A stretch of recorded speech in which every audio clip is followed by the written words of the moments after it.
Bruno, el príncipe heredero del círculo élite de Pekín, tenía una regla no escrita: podía tener amantes, divertirse con las aventuras más extremas, pero jamás debían cruzarse en mi camino ni pisar el hogar que compartíamos. Sin embargo, al final, permitió que su nueva conquista apareciera frente a mí una y otra vez, incluso en el aniversario de la muerte de mi madre. La llevó de regreso a nuestra casa. El día que me fui, dejé un testamento largo y detallado. Le prohibí a Bruno asistir a mi funeral, le prohibí enterrar mis cenizas en el cementerio de la familia. Hice que los medios transmitieran en vivo mi miserable estado, tanto en vida como en muerte. Quería verlo con mis propios ojos, como esa rosa que tanto alardeaba ante todo se marchitaría en sus manos. Capítulo 1. Escribí un número en mi diario, 3. Luego lo rodeé varias veces con tinta roja. 3 años de matrimonio. Esta era la tercera amante que Bruno había encontrado, y la primera que se atrevió a presentarse ante mí. Apenas guardé el diario bajo llave. Escuché un golpe en la puerta. Alice entró, vestida con el uniforme estándar de secretaria y grandes gafas de montura negra. Señora, el señor Bruno me pidió que viniera a buscar una nueva corbata. Se paró tímidamente frente a mí, pareciendo sumisa y obediente, pero a través del primer botón desabrochado de su blusa blanca, pude ver claramente unas marcas rojizas de besos, mientras me levantaba para buscar la corbata. También noté que sus medias negras tenían un desgarro que difícilmente podía considerarse un accidente. Perdón, señora, fue un descuido, se apresuró a decir Alice, cubriendo el agujero con sus manos. Al bajar del coche, ¿se me rompieron? Sus ojos se enrojecieron mientras hablaba. Su apariencia indefensa y frágil resultaba conmovedora. Capítulo 2. No dije nada y simplemente le entregué la corbata. Alice la tomó con sumisión y se marchó rápidamente. 1 hora después, recibí un mensaje de aquella cuenta anónima con IP extranjera. Hoy desbloqueamos 2 nuevos lugares con el señor Bruno, la oficina del CEO y el asiento trasero de la furgoneta Bentley. Al señor Bruno parece encantarle la emoción de hacerlo en la oficina. Lo hicimos 3 veces. Supongo que ya lo viste. No, me rompió las medias. Probamos una nueva postura en la furgoneta. No me gustó mucho. Dolía un poco. Pero el señor Bruno lo disfrutó muchísimo. Dijo que esta noche quería repetir. Señora, por la noche le mando más novedades. Capítulo 3. Dejé el móvil sobre la mesa. Y tardé un buen rato en girarme rígidamente hacia la ventana. El jardín, bañado por el sol de la tarde, transmitía una calma perezosa. A lo lejos, en una gran piedra junto al lago, estaban grabados 2 caracteres. Jardín son, debajo, en letras más pequeñas. Una frase escrita de puño y letra por Bruno. Compartir el jardín son con Ellen, para toda la vida. Yo soy Ellen, la esposa de Bruno, la misma niña que, a los 7 años, él prometió llevar a un palacio dorado, y cumplió su promesa, cuando se casó conmigo. Me entregó el jardín son como dote, valorado en 1.000 millones. En Pekín, todos sabían. Bruno amaba a su esposa como a su propia vida. Yo era su escama prohibida. Algo que nadie debía tocar. Se jactaba de ello ante cualquiera. Ellen era la rosa que había criado desde la infancia. Deslumbrante, insustituible. Pero ahora, bajé la cabeza y solté una risa fría.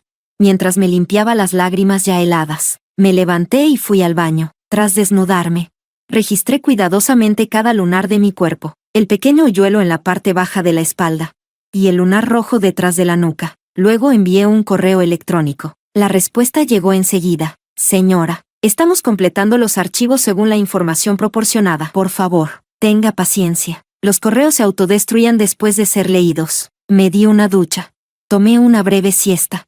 Y entonces recibí una llamada de Bruno. Quería llevarme a un nuevo restaurante privado esa noche. Cuando llegué, Bruno salió personalmente a recibirme, seguido de su asistente, su chofer y su secretaria. Alice también estaba allí, vestía el mismo uniforme discreto, perdiéndose entre la multitud. Capítulo 4. Mi amor, estás preciosa esta noche, dijo Bruno con una sonrisa, acercándose para abrazarme, incluso después de sentarnos. Ni siquiera miró a Alice una sola vez. La mesa estaba llena de mis platos favoritos, pero mientras miraba al hombre frente a mí, todo me sabía a cartón mojado. ¿No te gusta la comida? Bruno frunció el ceño y se levantó. Voy a la cocina a ver si tienen algo nuevo. Me acarició el hombro con dulzura. Espérame un momento, cariño. Pero una vez que se fue, tardó 1 hora entera en volver. Cuando regresó, su corbata estaba algo torcida, el dobladillo de su camisa arrugado, y al costado de su pantalón negro había una mancha oscura, como si estuviera mojado. Su expresión era de molestia. Un camarero derramó vino sobre mí. Vaya manera de arruinar la noche. No había platos nuevos. Lo de siempre. ¿Por qué no nos vamos a otro sitio? Amor, negué con la cabeza. Ya estoy llena. Vamos a casa. Al salir, vi de nuevo a Alice entre la multitud. Tenía la cabeza baja. Tan discreta como siempre, pero esta vez. Sus labios estaban hinchados y su labial corrido. Además, ya no llevaba las medias puestas. Una vez en el coche, el pequeño perfil anónimo me mandó otro mensaje. Parece que el señor Bruno no pudo aguantarse. Acabamos de desbloquear un nuevo lugar, el reservado justo al lado del suyo. ¿Escuchó algo? Señora, qué pena. No hubo suficiente tiempo y el señor Bruno no quedó satisfecho del todo. ¿Cree que me buscará otra vez esta noche? Capítulo 5. Cuando salí de la ducha, Bruno estaba sentado en el sofá, perdido en sus pensamientos. Amor, se levantó, con una expresión de culpa en el rostro, vacilando como si no supiera por dónde empezar. ¿Es un problema del trabajo? Le ofrecí la excusa perfecta para salir del paso. Sí, algo urgente, pero nada grave, dijo mientras se sentaba de nuevo. Además, hace tanto que no pasamos tiempo juntos. Me apoyé contra el tocador, sonriendo levemente. Guárdalo para el aniversario de la muerte de mamá. ¿Quieres? De inmediato. Los ojos de Bruno se suavizaron con ternura. Claro, pediré vacaciones. Podemos ir juntos a Suiza. ¿Te parece? Lo miré detenidamente. Un hombre cercano a los 30. Aún más atractivo y maduro que en su juventud. Sus ojos, al mirarme, estaban llenos solo de mí. Más intensos y apasionados que nunca. Casi no pude contener la mueca de desprecio que me subía a los labios. Está bien, anda ya, no los hagas esperar. Bruno salió de casa de mala gana. Pero sus pasos rápidos al bajar las escaleras contradecían su supuesta tristeza. Me acerqué a la ventana y vi cómo su coche desaparecía a toda velocidad. No pasó mucho tiempo antes de que Alice volviera a escribirme. El señor Bruno tenía tanta prisa que ni siquiera usó protección, aunque tengo que decir, se sintió diferente. Señora, me parece que su esposo ya es completamente mío. Capítulo 6. En realidad, durante este tiempo, había tenido suficiente para digerirlo todo y afrontarlo con calma, pero en este instante, las palabras de Alice aún lograron hacerme temblar. Me senté en la alfombra del dormitorio, temblando sin control. Mi dedo índice derecho arañaba inconscientemente la carne del pulgar, dejando profundas marcas de uñas. Sin sentir ningún dolor, el estómago me daba vueltas. Quería vomitar, pero solo conseguía arcadas secas. Me sujeté de la cama para ponerme de pie, mareada, y tragué un puñado de pastillas. Pasó un buen rato hasta que logré calmarme apenas un poco. Marqué ese número nuevamente. Señorita, ¿pasa algo? El hombre contestó enseguida. Su voz era grave y tranquila, cargada de una extraña fuerza que tranquilizaba. ¿Podría pedirle que adelantemos el plan? ¿Para cuándo quisiera adelantarlo? Después del aniversario de la muerte de mi madre. ¿Sería posible? El hombre guardó silencio por un instante. Señorita, haré todo lo que esté en mis manos para cumplir con su solicitud. Muchas gracias. Capítulo 7. Volví a ver a Alice en un cóctel de negocios de la empresa. Cuando llegué, Bruno la estaba reprendiendo sin piedad. Torpe, no sirves para nada. Lárgate ya. La gente alrededor la miraba con cierta compasión. El asistente de Bruno se acercó y me susurró. Señora, no sabe cuánto odia el jefe a esa becaria. No sirve para trabajar. Es torpe, nada atractiva. Un completo desperdicio. Sonreí levemente. Entonces, ¿por qué no la despiden? El asistente se quedó perplejo. Recordaba que alguien había propuesto despedirla, pero el jefe lo había rechazado. Estaba a punto de explicarlo cuando Bruno me vio y se acercó apresuradamente. Te asusté, amor. Rara vez pierdo los estribos con los empleados, pero esa secretaria es realmente inútil. Lo miré y sonreí con frialdad. Es nueva. Hay que enseñarle con paciencia. Bruno soltó una risa fría. No cualquiera puede ser mi secretaria. Después del año nuevo la echaré. No dije nada más y miré hacia donde estaba Alice. Estaba de pie entre los empleados, completamente desapercibida. Al notar mi mirada, bajó rápidamente la cabeza, mordiendo sus labios con frustración. A mitad del evento, Bruno me llevó a la sala de descanso y luego se marchó apresurado. No pasó mucho antes de que recibiera otro mensaje del número secreto de Alice. Señora, baño al final del pasillo. ¿Quiere venir? Capítulo 8. Todo el piso estaba en silencio. Bruno había prohibido que nadie me molestara, lo que solo facilitaba las cosas para él y Alice. A través de una puerta entreabierta, escuché los gemidos ahogados de Alice. El sonido de palmadas, insultos vulgares y obscenidades llenaban el aire. Era un lado de Bruno que nunca había conocido, vil y repugnante. Señor, por favor, no aguanto más. Solo recibió un gruñido frío de Bruno. Aguanta. Señor Bruno, por favor, trate de ser más suave. Tú, ¿te lo mereces? Bruno soltó una carcajada oscura. Solo cuido de mi esposa. Mujeres como tú, solo sirven para satisfacerme. Entonces vete con tu esposa. No me toques. Alice lloraba. Bruno la tomó del cabello, obligándola a levantar el rostro. Su voz se volvió confusa, como si estuviera obstruida. Alice, si vas a ser la amante, más te vale saber tu lugar. No vuelvas a mencionar a mi esposa. No eres digna ni de atarle los zapatos. Entonces no me toques, no me uses. Dices que no quieres, pero vienes medio desnuda. ¿No eres una vulgar? Señor Bruno, no puedo más. Se lo ruego, tu esposa está justo al lado, puede oírnos. Los sollozos aumentaron de volumen de golpe. Entonces cierra bien la boca. La voz de Alice volvió a apagarse. Me di la vuelta y regresé a la sala de descanso. Casi una hora después, Bruno regresó, con el rostro lleno de falsa culpa. Bruno, lo llamé con voz tranquila. Pasado mañana es el aniversario de muerte de mi madre. ¿Me acompañarás a las montañas para visitarla? Mi madre había adorado a Bruno en vida. Solo cerró los ojos cuando le entregó mi mano a él. Ahora, ya no lo quería. Tenía que explicárselo. No fue mi culpa. Fue él quien se ensució. Él ya no es digno. Capítulo 9. Cuando lloraba frente a la tumba de mi madre, Bruno también derramó lágrimas. Como siempre que veníamos a rendir homenaje, juró solemnemente. Juró que me amaría para siempre, que siempre me trataría bien. Pero eso no le impidió contestar una llamada y tener que irse de inmediato. Amor, vendré a recogerte temprano pasado mañana. La situación allá es urgente. De verdad, tengo que estar presente. Compórtate bien. Sí, ya casi es año nuevo. Este año tomaré mis vacaciones anticipadas para pasar tiempo contigo. ¿De acuerdo? Agaché la cabeza, arreglando los crisantemos blancos que iba a dejar frente a la tumba de mamá. Palabra por palabra, le pregunté, ya es muy tarde. ¿De verdad tienes que irte ahora? Bruno dudó por 2 segundos, pero finalmente asintió. Perdóname, Ellen, es algo urgente. Sabes que todo mi esfuerzo es por nuestra familia. Le prometí a mi suegra que te convertiría en la esposa más feliz y envidiada del mundo. Ellen, no puedo romper esa promesa. Me puse de pie con el ramo en brazos, mirándolo profundamente por última vez. Él miraba su reloj, en sus cejas fruncidas. Podía ver su impaciencia y falta de concentración. Vete entonces. Espérame. Pasado mañana vendré temprano.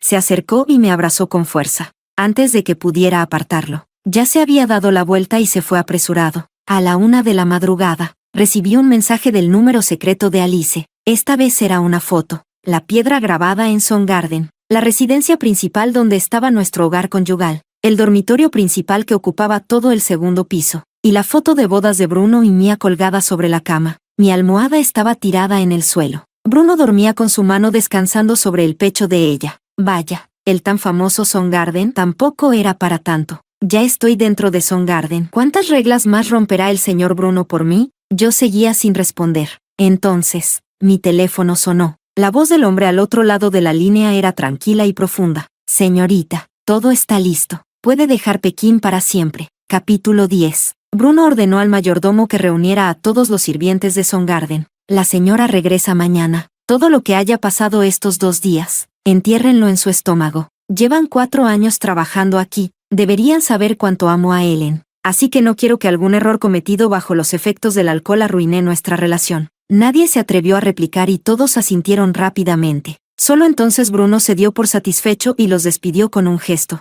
Alice bajó las escaleras, aún vestida con el camisón de Ellen. Bruno frunció el ceño. ¿Quién te dio permiso para ponerte la ropa de mi esposa? Quítatela. Alice sonrió con indiferencia. Claro, me la quito. Soltó el lazo del camisón, dejando que se deslizara hasta sus tobillos. Debajo, llevaba un conjunto completo de lencería provocativa. No fue sorpresa que la expresión de Bruno cambiara. Alice sonrió triunfante, bajó las escaleras y se sentó sobre su cintura. ¿Te gusta? La respiración de Bruno se volvió irregular. Justo cuando la presionó contra el sofá, su teléfono sonó. Sin mirar siquiera, colgó la llamada, pero el timbre sonó de nuevo enseguida. Alice tomó el teléfono, lo silenció y lo lanzó a un lado. La piedra grabada de Soundgarden presenció en silencio la escena sucia que se desarrollaba en el salón, hasta que el asistente de Bruno llegó corriendo, con el rostro lleno de angustia. Se quedó de pie en la puerta, visiblemente desesperado. Señor Bruno, Acabamos de recibir una llamada. La señora ha tenido un accidente. Bruno apartó a Alice de un empujón y se incorporó. Si dices una sola palabra más de tonterías, te vas a arrepentir. Bruno soltó una risa fría. Tomó un cigarrillo de la mesa y lo encendió. Arrojó una manta a Alice, pero de inmediato la retiró con irritación. Lárgate. Ahora. Alice se quedó paralizada, queriendo decir algo más, pero el asistente, casi al borde de las lágrimas, continuó. Es verdad, señor Bruno. Sucedió hace apenas una hora. El coche de la señora cayó por un barranco. Fue un choque muy fuerte. El tanque de combustible explotó, y todo el vehículo se quemó. El cigarrillo se congeló entre los dedos de Bruno. Su rostro se tornó pálido. Su voz era apenas un susurro quebrado. ¿Qué dijiste? Repítelo. Maldita sea. Señor Bruno, la señora ha muerto. Antes de morir, hizo una última llamada. Dijo que usted no contestaba. Me pidió que le dijera que no podrá volver a Soundgarden. Todo sonido a su alrededor desapareció. El mundo entero cayó en un silencio sobrecogedor. El cigarrillo cayó de sus dedos, quemando la tela de encaje de la mesa. Con manos temblorosas, aplastó la brasa, dejando solo cenizas, dispersándose como humo. Capítulo 11. El coche corría a toda velocidad por la carretera. Después de la intensa lluvia, el cielo estaba despejado como el cristal. El camino que serpenteaba por las montañas era estrecho y retorcido como un intestino de oveja. Bruno iba recostado en el asiento trasero, inmóvil, como una figura de barro. El lugar del accidente ya había sido acordonado por la policía para realizar investigaciones adicionales. Cuando llegó, no le permitieron acercarse. Al mismo tiempo, la larga carta de despedida que Ellen dejó en la villa de la montaña había sido publicada. Bruno se enteró de la existencia y el contenido de la carta a través de una misteriosa transmisión en vivo. Ellen le prohibió asistir a su funeral, le prohibió enterrar sus cenizas en el cementerio de la familia, le prohibió involucrarse en cualquier asunto relacionado con ella después de su muerte. Todo lo que fue su vida y su muerte ya no tendría relación alguna con él. Ella también había ordenado subastar Soundgarden, destinando todos los fondos a fundaciones de beneficencia para mujeres y niños. Había retirado su sello personal y solicitado a la junta directiva que cumpliera la última voluntad del difunto patriarca, elegir a otro heredero para el negocio familiar. Años atrás, Bruno se había arrodillado durante un día y una noche junto al lecho de muerte del anciano, rogándole que confiara la vida de Ellen a él. Originalmente, el elegido del anciano no había sido Bruno, el discreto cuarto hijo de la familia, pero por la amistad de la infancia entre Ellen y Bruno, finalmente accedió. Tal vez por eso dejó una cláusula en su testamento. El próximo heredero solo podría ser el esposo de Ellen. Junto con la carta, también se publicaron grabaciones de seguridad del interior de Soundgarden. Todos los sistemas de seguridad de Soundgarden habían sido instalados por hombres de confianza de Bruno. Sin embargo, no tenía idea de cuando Ellen había colocado nuevas cámaras ocultas en secreto, desde la planta baja del edificio principal hasta el dormitorio principal en el segundo piso. Todo había sido registrado. Cada momento inmoral entre él y Alice fue expuesto públicamente sin reservas. La imagen de esposo devoto que había construido durante 3 años colapsó en un instante. La ola de indignación pública era fácil de prever. El teléfono de Bruno no dejaba de sonar. Los teléfonos de su asistente y conductor también sonaban de manera incesante, como un asedio. Bruno permanecía de pie fuera del coche, inexpresivo, y apagó su teléfono con indiferencia. Señor Bruno, su asistente, empapado en sudor, se acercó apresurado. La carta de la señora ha causado un escándalo enorme. Es un desastre de relaciones públicas. El equipo de PR sigue esperando su respuesta, pero Bruno no parecía oír nada. Solo miraba fijamente la estructura carbonizada de la furgoneta,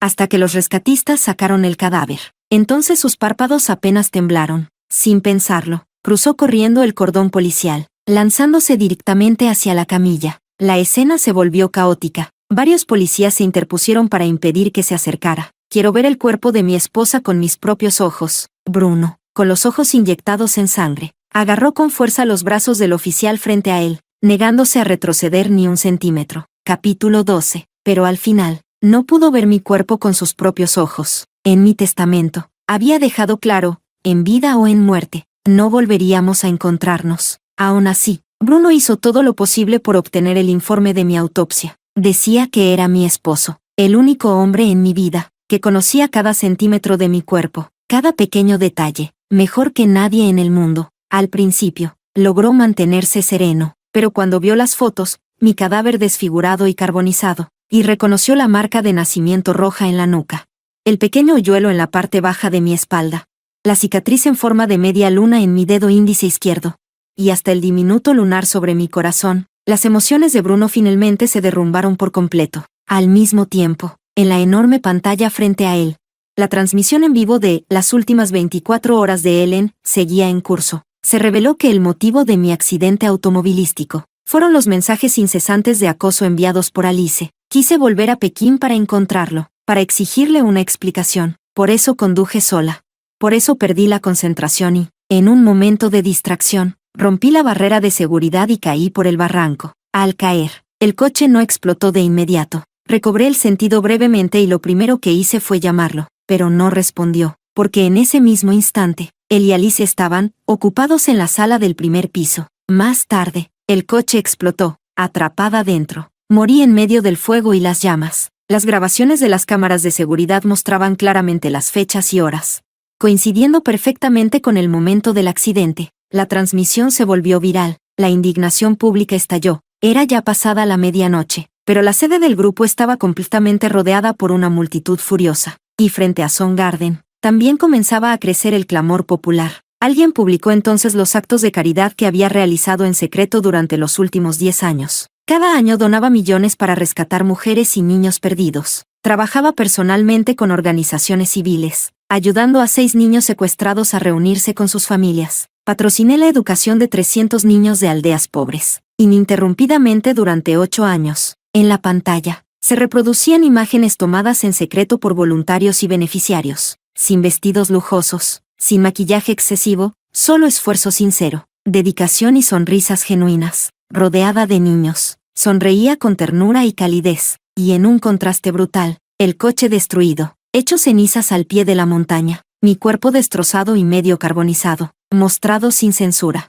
Realmente fui aquella rosa incomparable que Bruno presumía ante todo el mundo, pero ahora, esa rosa había marchitado, podrido y muerto en sus propias manos. ¿Cómo pensaba Bruno afrontar el final que él mismo provocó? Capítulo 13. La junta directiva tomó su decisión rápidamente. Respetarían la voluntad del abuelo y de Ellen. El líder del grupo solo sería, y únicamente podría ser, el esposo de Ellen. Así que Bruno sería expulsado de la junta y perdería completamente todos sus derechos de herencia. Pero Bruno se negó a entregar el sello oficial de Ellen. Ellen es mi esposa, dijo. En vida fue mía, y en muerte sigue siendo mi difunta esposa. Yo, Bruno, solo tendré una esposa en toda mi vida. Ahora que ya no está, jamás volveré a casarme. Frente a él reposaba una urna bellamente trabajada. Su mano acariciaba suavemente la superficie. Una y otra vez, pasaré el resto de mi vida junto a las cenizas de Ellen. No pienso entregarle su sello. Y en cuanto a la empresa, soltó una risa fría. El abuelo lo dejó claro, solo el esposo de Ellen puede heredarlo. Bruno miró con desdén al grupo reunido frente a él. ¿Quieren arrebatármelo? Muy bien, que venga Ellen en persona a pedírmelo. Bruno, sabes que Ellen ya no está. Además, en su testamento dejó todo muy claro. ¿De verdad quieres traicionar su última voluntad y perturbar su descanso? Bruno abrazó la urna contra su pecho. Mientras sigamos legalmente casados, ustedes no tienen derecho a tocar su sello. Todos se miraron entre sí, sin saber cómo actuar. Justo en ese momento, el asistente de Bruno irrumpió en la sala. Estaba pálido como un muerto, sosteniendo su móvil con las manos temblorosas. Señor Bruno, su voz era ronca y temblorosa. Acaba de llegar una carta de abogados de Leo, el presidente del grupo Suillon. Bruno se puso de pie de golpe. ¿Leo? No tengo ningún problema con él. ¿Por qué me enviaría una carta? Es sobre la señora Ellen. Aparentemente, hace un mes, ella ya había iniciado el proceso de divorcio con ayuda de sus abogados. Además, tienen el sello oficial y el testamento que el abuelo le dejó a ella. Los ojos de Bruno se contrajeron bruscamente. Imposible. El sello siempre estuvo en la caja fuerte de mi estudio. Esa misma mañana lo había revisado. Seguía allí. Señor Bruno. El asistente suspiró. La señora Ellen se llevó el sello real hace un mes. El que tiene en su caja fuerte debe ser una falsificación. Los ojos inyectados de sangre de Bruno se clavaron en su asistente. Ellen lo había planeado todo desde hacía tiempo. Ella ya sabía de su relación con Alice. Desde el principio. Esa maldita Alice probablemente planeaba exponer todo. ¿Dónde está Alice ahora? Bruno escupió su nombre con los dientes apretados. El asistente negó con la cabeza. Desapareció el mismo día que ocurrió el accidente de la señora. No hemos podido localizarla, ni ha regresado a su apartamento. Encuéntrenla, aunque haya que remover cielo y tierra. Encuéntrenla, señor Bruno. El asistente bajó la voz, desesperado. Lo urgente ahora es cómo manejar esta crisis. Escuché que el segundo hijo, Dominique, ya regresó del extranjero. Dominique, su medio hermano, desde pequeños habían sido enemigos, sus madres, archirrivales, de no ser porque Ellen lo eligió en su momento. Bruno jamás habría vencido a Dominique, el frío, astuto y despiadado segundo hijo. Los años de éxito habían vuelto a Bruno arrogante y descuidado. Había olvidado por completo aquellos días en que apenas podía respirar bajo el peso de la humillación. Hasta ahora, cuando la pesadilla volvía a repetirse, y ya no había forma de retroceder. Capítulo 14. El jet privado aterrizó en una isla sin nombre. Cuando el personal me guió para bajar por la escalerilla, vi de inmediato a un hombre de pie no muy lejos. Varias personas con aspecto de asistentes lo seguían respetuosamente. El viento en la pista abierta era fuerte, haciendo ondear con fuerza el abrigo largo que llevaba. La chaqueta estaba abierta, dejando ver una camisa a juego y unos pantalones negros. Se veía esbelto y elegante. Una suposición cruzó por mi mente, pero no me atreví a confirmarla. ¿Podría ser que la persona que había estado contactándome por teléfono y correo electrónico fuera tan joven y apuesto? Señorita Olivia, él es el señor Leo, dijo amablemente el personal a mi lado. El señor Leo personalmente supervisó cada parte de su plan. Me detuve. ¿El señor Leo? ¿El Leo del grupo Suiyuan? El personal asintió con una ligera sonrisa. Así es. No pude evitar sentirme asombrada. En los círculos sociales de Pekín, el grupo Suiyuan pertenecía a otra liga completamente distinta, con más de un siglo de historia. Sus raíces eran profundas. La familia de Bruno apenas podía soñar con acercársele. Pensándolo bien, solo la familia Leo tendría el poder para llevar a cabo algo tan extraordinario. Entonces, ¿esta isla privada de vacaciones? Pregunté. El señor Leo dijo que usted es la primera huésped, explicó el empleado. Es un beneficio de cortesía para usted. Durante el próximo año, la propiedad completa de la isla será suya. Puede disfrutar su estancia con total tranquilidad. Tras decir eso, el personal dirigió a los trabajadores para mover mi equipaje. Mientras tanto, Leo ya se acercaba. Reprimí la conmoción interior y le saludé con una reverencia educada. Leo me extendió la mano. Señorita, un placer conocerla. Soy Leo. Ellen. Le ofrecí mi mano, y él la tomó con un apretón breve y cortés. He inspeccionado personalmente todas las instalaciones de la isla, dijo en tono sereno. Y también garantizamos la seguridad. Puede estar completamente tranquila. Su voz era igual de tranquila y firme que cuando hablábamos por teléfono. Por supuesto, si se cansa de estar aquí, puede viajar libremente a los países cercanos usando su pasaporte. Señor Leo, ¿no será demasiado lujo? Pregunté algo incómoda. Después de todo, solo había pagado 1 millón. Leo soltó una suave carcajada. Señorita Olivia, usted es mi primera clienta. Su caso exitoso tiene un valor enorme para mí. Dado el punto al que habíamos llegado, decidí no darle más vueltas. Después de todo, la imponente familia Leo estaba detrás de todo. No creía que necesitaran exprimir nada más de mí. Entonces aceptaré su generosidad con gratitud. Señor Leo, respondí con una sonrisa. Le deseo unas felices vacaciones, dijo Leo. No pude evitar sonreír. Si el señor Leo gana pronto el juicio de divorcio, yo seré aún más feliz. Leo me miró profundamente. Confíe en mí. Haré todo lo que esté en mis manos. Estaré esperando buenas noticias, dije. Capítulo 15. La buena noticia llegó antes de lo que esperaba. La presión mediática era brutal. Y Dominique regresó con toda su fuerza, después de que se hicieran públicos el testamento del abuelo y mi sello personal. Bruno ya no tenía escapatoria. Se aferraba día y noche a mi urna.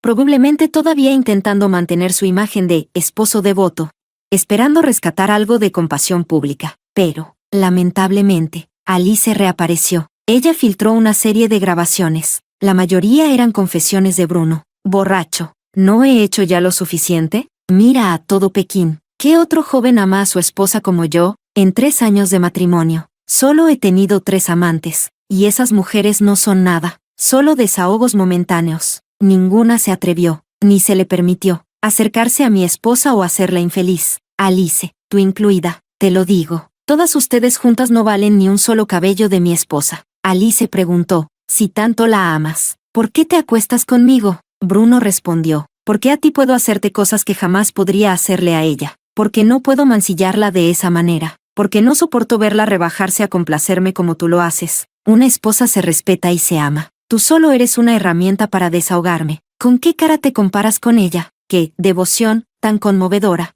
Y sin embargo, tan cruelmente irónica. Pero cuando escuché todo aquello, Mi corazón ya estaba muerto. Las grabaciones de Alice no se hicieron virales. Ni siquiera buscando por toda la red se encontraba rastro de ellas. Intuí que seguramente era obra de Leo. Si esas grabaciones se difundían, volvería a convertirme en el centro del escarnio público. En entretenimiento para desconocidos, la última esperanza de Bruno también se desmoronó. Su fachada de esposo ejemplar colapsó por completo. La buena imagen que había construido ante socios importantes se evaporó. Varios magnates incluso lo pusieron en la lista negra, anunciando públicamente que jamás trabajarían con él. Acorralado, Bruno no tuvo más remedio que firmar los papeles. Son Juan fue comprado por un comprador misterioso. Empezaron de inmediato a demoler para reconstruir todo lo pasado, convertido en polvo, borrado sin dejar rastro. Leo viajó personalmente miles de kilómetros para entregarme los documentos. Era justo al atardecer. El sol teñía de rojo sangre el horizonte. La mitad del río era azul, la otra mitad ardía en rojo. Miré el pequeño certificado en mis manos, y las lágrimas cayeron sin control. Me senté sola sobre unas rocas junto al mar, llorando largo tiempo, hasta que la brisa marina enfrió las lágrimas en mi rostro. Y entonces, un abrigo cálido, aún impregnado de calor humano, cayó suavemente sobre mis hombros. Me giré, a través de mi visión borrosa. Vi el rostro de Leo, de pie en la noche, tranquilo y sereno. Su presencia era tan reconfortante como su voz. Capítulo 16. Un año después, dejé aquella isla privada, comencé a recorrer el mundo, cumpliendo uno a uno los sueños que tuve de niña. Las noticias de casa seguían llegando, de forma intermitente. La situación de Bruno era lamentable. En Pekín, incluso dentro de su propia familia, ya no tenía ningún lugar. Se entregó a la bebida y al juego. Al final, terminó dilapidando lo poco que le quedaba de herencia, y acumulando enormes deudas que apenas podía soportar. Y Alice, la última vez que se supo de ella, se había marchado con un empresario adinerado a Filipinas. Se decía que ese hombre ya tenía esposa e hijos en su país. Naturalmente, no podía darle un estatus oficial. Tal vez, si lograba establecerse en Filipinas, tendría una oportunidad, pero no mucho después. Aquel hombre regresó solo a China. Desde entonces, no se volvió a saber nada más de Alice. Son Juan ya estaba siendo reconstruido. El lago artificial fue rellenado, y las piedras grabadas con Son Juan y aquellas ridículas promesas de amor eterno fueron arrastradas y dinamitadas, por dentro y por fuera. Todo estaba irreconocible. Solo las palabras Son Juan seguían talladas en el portón principal. La caligrafía me resultaba extrañamente familiar. Se parecía mucho a la de Leo. Durante este año de convivencia, percibí muchas señales, pero ahora, ya no tenía interés en el amor. Solo deseaba vivir libre, como el viento, y seguir mi propio camino, tanto de forma abierta como sutil. Había dejado claro a Leo mis sentimientos y decisiones. Él, tan inteligente como era, lo entendió perfectamente. Por eso, jamás cruzó ninguna línea, ni me puso en ninguna situación incómoda. Pero lo que Leo no sabía era que, una vez, cuando fui a su despacho a devolver un libro, accidentalmente volqué una caja. Dentro de la caja había muchas fotos mías, el lunar vermellón en la nuca, el leve hoyuelo en mi espalda baja, la pequeña mancha marrón cerca de mi pecho, la vieja cicatriz en forma de media luna en mi dedo índice. Cada detalle, cuidadosamente preservado, cada recuerdo, silenciosamente guardado. No supe cuándo fue que él había impreso esas fotos en secreto y las había guardado. Al principio, me sentí bastante impactada. Después de todo, esos correos estaban programados para autodestruirse tras ser leídos. Nunca quise dejar ningún registro, pero ahora, viendo esas fotos, más allá del shock y la sorpresa iniciales, no sentí ni incomodidad ni molestia. Quizás fuera porque Leo era demasiado caballeroso, demasiado respetuoso. Así que, incluso habiendo cruzado esa línea en privado, de alguna manera, parecía comprensible. No se lo conté a nadie. Volví a colocar cuidadosamente la caja en su lugar, pero me llevé todas las fotos, y las quemé, antes de abandonar la isla. Le envié un mensaje, le pedí que destruyera los originales y todas las copias. Leo tardó bastante en contestar. Debió ser la primera vez que respondió de forma no tan caballerosa a una petición de una dama. Ellen, siento mucho lo de las fotos. ¿De verdad no puedo quedarme ni siquiera con una sola? Son lo único que me queda de ti después de estos 6 años. Estaba sentada en el avión. El despegue era inminente. Sentía las mejillas arder. Y no pude evitar presionarlas con el dorso de la mano para enfriarlas. Bajé la cabeza y miré la pantalla del móvil. Desbloquear. bloquear, desbloquear de nuevo, bloquear otra vez, así varias veces, hasta que finalmente, saqué fuerzas para responder: señor Leo, puede quedarse con la foto de la cicatriz en mi dedo. Las demás debe destruirlas. Leo respondió casi de inmediato: a sus órdenes. Dejé el móvil boca abajo. Y no volví a prestarle atención. Mientras el avión despegaba, recibí su último mensaje: Ellen, ¿cuándo podré ir a visitarte? Capítulo 17. En el 10º aniversario del fallecimiento de mi madre. Volví en silencio a mi país. El viaje fue organizado por Leo, y el hotel en el que me hospedé también pertenecía a su empresa. Leo me dijo que yo había sido su primera clienta. El servicio postventa sería de por vida, pensando en aquellas fotos que él había guardado en secreto. Acepté la propuesta con una sonrisa. El día en que fui a visitar la tumba de mamá, Leo ya había enviado gente al cementerio antes de mi llegada. Durante estos años, Bruno había venido todos los años a rendir homenaje a mi madre. Y este año, como era de esperar, también vino, pero lamentablemente, ni siquiera pudo entrar a la montaña, mucho menos acercarse a la tumba o encontrarse conmigo. Como siempre, me quedé 2 días en la montaña. De día, visitaba la tumba de mamá. Arreglaba las flores marchitas y quitaba la maleza desordenada. Permanecía allí hasta el anochecer.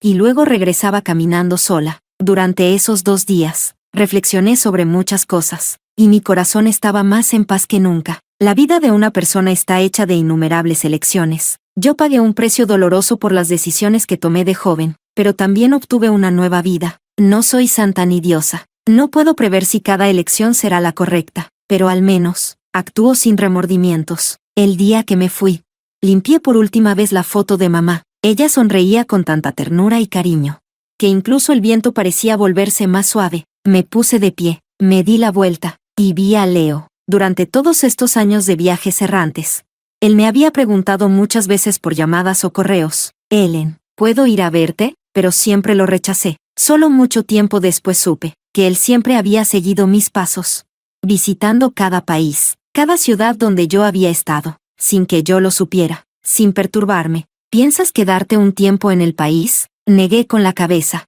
No, no me quedaré. ¿A dónde planeas ir ahora? Leo ladeó la cabeza para mirarme, pero yo seguí mirando hacia adelante, con una leve sonrisa en mis labios. Quisiera volver a aquella pequeña isla por unos días. Leo se detuvo un instante. Ellen, me detuve. Me giré lentamente hacia él, y sonreí tan cálidamente que mis ojos se curvaron. Señor Leo, ¿su servicio postventa incluye este tipo de solicitudes? El sol rompió entre las altas montañas, atravesando las nubes. Rayos dorados como pequeñas joyas cayeron en sus ojos, y allí, en lo profundo de su mirada, una sonrisa floreció lentamente. Ellen, esa pequeña isla desde el principio llevaba tu nombre. Capítulo 18. El estado de Bruno empeoraba cada vez más. Durante el 10º aniversario de la muerte de la madre de Ellen, él había planeado ir en persona a rendir homenaje, pero aquel día, la montaña fue sellada, y no pudo ni siquiera poner un pie en ella. Se decía que un personaje importante había ido a visitar a sus familiares. Al principio, no le dio demasiada importancia, pero luego, cuando el majestuoso convoy de autos de lujo se marchaba,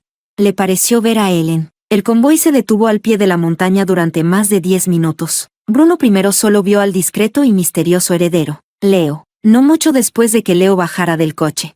Personalmente ayudó a bajar a una joven. Había muchos guardaespaldas a su alrededor. Bruno apenas alcanzó a ver un instante, pero en ese único instante, su corazón casi dejó de latir. Él y Ellen habían crecido juntos. Habían sido novios 3 años, y esposos otros 3 años. ¿Cómo no iba a reconocer a su propia esposa? Pero todo el mundo sabía que Ellen había muerto en un trágico accidente de coche. Incluso había visto con sus propios ojos las fotos de la autopsia. Cada detalle encajaba, sin errores. Pero ¿cómo era posible que existiera alguien tan parecida? ¿Y que justo apareciera en el aniversario de su madre? Un pensamiento absurdo y aterrador nació en el corazón de Bruno. Tal vez Ellen había fingido su muerte para vengarse de él. En el mundo, aparte de él mismo, solo Ellen conocía cada detalle de su cuerpo. Engañarlo no habría sido tan difícil. Una vez plantada la semilla de esa idea, Bruno cayó en la locura y la paranoia. Se instaló en el cementerio de la madre de Ellen. Pasó noches enteras en el nuevo Soundgarden. Visitó todos los lugares donde pensaba que Ellen podría aparecer, pero no encontró nada. Su salud mental se deterioró gravemente. Soñaba noche tras noche. A menudo soñaba que Ellen venía a buscarlo. pero no con su antigua belleza y dulzura. A veces aparecía quemada, desfigurada, otras, como un esqueleto sangrante por cada orificio, con semejante tortura día tras día. El espíritu de Bruno finalmente se quebró por completo. Un día, mientras huía de sus acreedores en coche, chocó de frente contra la valla de un puente elevado. No murió en el acto, quedó paralizado del cuello hacia abajo, aferrándose a la vida en un hospital durante casi un año, hasta que finalmente exhaló su último suspiro de dolor. Nadie se encargó de sus asuntos funerarios. Después de ser incinerado, sus cenizas quedaron almacenadas, sin que nadie pagara por darle sepultura. Y el día de su muerte, en una isla lejana al otro lado del océano, los fuegos artificiales iluminaron todo el cielo. Durante toda la noche, en la brillante y bulliciosa noche, un hombre elegante y apuesto se inclinaba, besando suavemente a la mujer que amaba, entre el bullicio y el ruido. La brisa marina llevó su susurro. Helen, he soñado con besar tu lunar de carmín miles y miles de veces.